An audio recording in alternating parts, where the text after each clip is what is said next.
Hey everyone, and welcome. Moving to a new country is one of the most exciting adventures you can embark on, and Canada's a pretty awesome place to land and explore.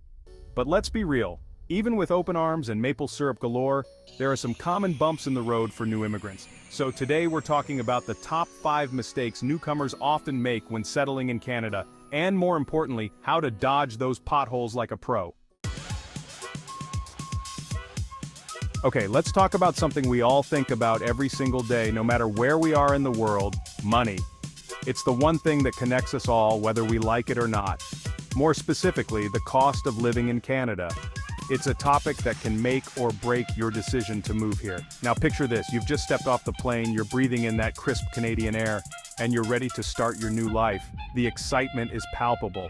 But then bam! Reality hits you harder than a snowball fight in February. The cost of living can be a real shocker. The truth is, many newcomers are surprised by just how expensive it can be, especially in big cities like Toronto and Vancouver. These cities are vibrant and full of opportunities, but they come at a price. We're talking rent, groceries, transportation. It all adds up faster than you can say poutine. Every little expense seems to multiply. You might have a budget in mind, but then you get there and it's like, wait, $2.50 for a single onion?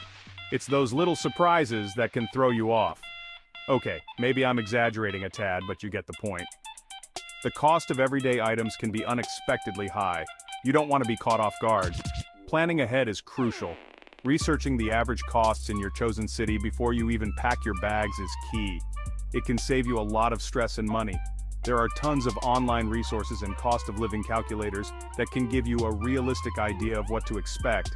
These tools are invaluable. You can compare different cities and see how far your loonies will actually go. That's Canadian for dollars, by the way. It's a fun way to get a sense of your purchasing power. And here's a pro tip. Don't overlook the smaller, more affordable cities. They often offer hidden gems. Places like Winnipeg, Halifax, or even Regina offer a fantastic quality of life at a fraction of the cost. These cities have their own unique charm and benefits. Plus, think of all the money you'll save on rent. That means more money for exploring all the amazing things Canada has to offer. From national parks to cultural festivals, the possibilities are endless. The bottom line is, don't let the cost of living catch you off guard. Be prepared and proactive. Do your research, explore your options, and remember, Canada's got something for everyone, no matter your budget. It's a land of opportunity and adventure. All right, let's talk about a topic that might seem a little, shall we say, unsexy, but is absolutely crucial for setting yourself up for success in Canada: building your credit score. Now, I know what you might be thinking. Credit score? John, I just got here. I haven't even had time to try an IMO bar yet. And listen, I hear you. But the thing is, in Canada, your credit score is like your financial report card. It shows landlords, banks, and even phone companies how responsible you are with money. A good credit score unlocks a world of opportunities. Think better rental apartments, lower interest rates on loans, and even that sweet, sweet phone plan you've been eyeing. The mistake many newcomers make is not prioritizing building credit early on. They might come from countries where credit scores aren't as important, or they simply don't realize how much it impacts their lives in Canada. So how do you actually build credit in a new country? Well, the good news is it's not as complicated as it sounds. One of the easiest ways is to get yourself a secured credit card. This type of card requires a security deposit, which essentially acts as a safety net for the bank. By using your secured card for everyday purchases like groceries or gas, and paying it off on time, of course, you're demonstrating responsible credit behavior. And hey, speaking of paying your dues, did you know that even small purchases can make a big difference? That's right. Instead of always paying cash, use your credit card for things like your morning coffee or that new book you've been wanting. Another tip is to set up automatic payments for your bills. This ensures you never miss a payment, which is crucial for maintaining a good credit score. Regularly checking your credit score can also help you stay on top of your financial health. It allows you to catch any errors and understand what factors are affecting your score. And if you're ever in doubt, don't hesitate to seek advice from a financial advisor. They can provide personalized tips to help you build and maintain a strong credit score. Remember, building a solid financial foundation takes time and effort, but the rewards are well worth it. You'll feel more empowered and confident as you navigate your new life in Canada. Chapter 3. Network your way to success. It's not what you know. Okay, let's talk about job hunting in Canada. Now, I know what you're thinking.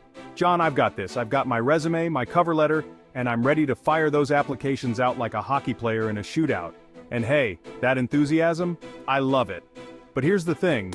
While polishing your resume and scouring job boards is important, many newcomers overlook one of the most powerful tools in the Canadian job market: networking. That's right, folks, networking. I know, it can seem intimidating, especially when you're new to a country. You might be thinking, John, I barely know anyone here besides the friendly barista at my local Tim Hortons. But here's the thing about Canadians. We're a friendly bunch. We love meeting new people, and you'd be surprised how open people are to lending a helping hand. Networking isn't about schmoozing at fancy cocktail parties. Unless that's your thing, then go for it. It's about building genuine connections with people in your field, learning from their experiences, and tapping into the hidden job market. You see, in Canada, a lot of job opportunities aren't even advertised online. They're filled through word-of-mouth referrals and those all-important personal connections. So, how do you actually network effectively? Well, for starters, get out there and attend industry events. There are tons of conferences, workshops, and meetups happening all the time, both online and in person. These events are like gold mines for meeting people in your field, exchanging ideas, and expanding your professional circle. Another great way to network is by joining immigrant support groups or online communities. There's something incredibly powerful about connecting with people who understand the unique challenges and triumphs of starting fresh in a new country. And, hey, speaking of networks, don't underestimate the power of LinkedIn. This platform is like your virtual networking hub. It allows you to connect with professionals from all over the world, join industry-specific groups, and even participate in discussions that can showcase your expertise. Make sure your LinkedIn profile is up to date, and don't be shy about sending connection requests to people in your industry. A personalized message can go a long way in making a meaningful connection.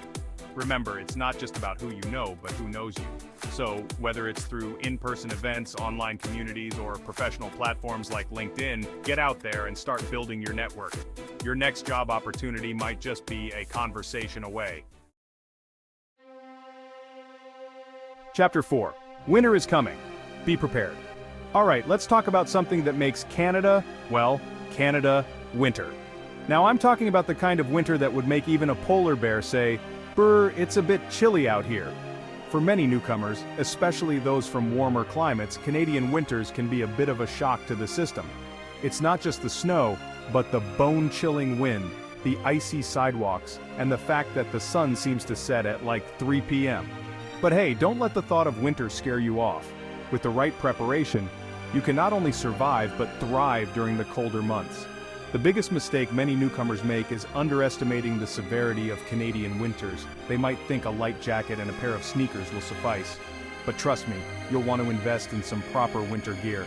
We're talking about a warm, insulated coat that can withstand even the most brutal wind chills.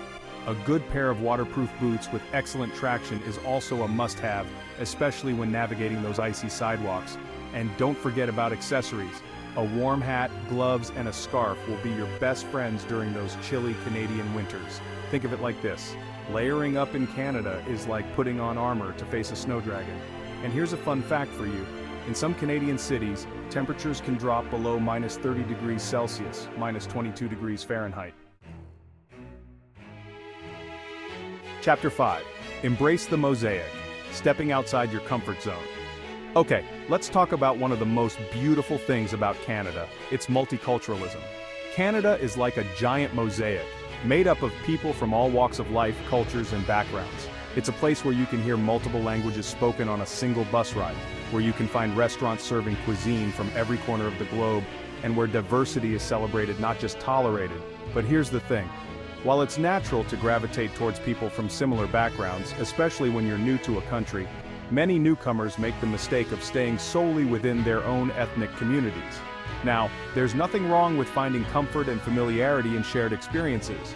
In fact, those connections can be incredibly valuable, especially during those initial months of settling in. But the real magic of living in Canada happens when you step outside of your comfort zone and embrace the full tapestry of cultures this country has to offer.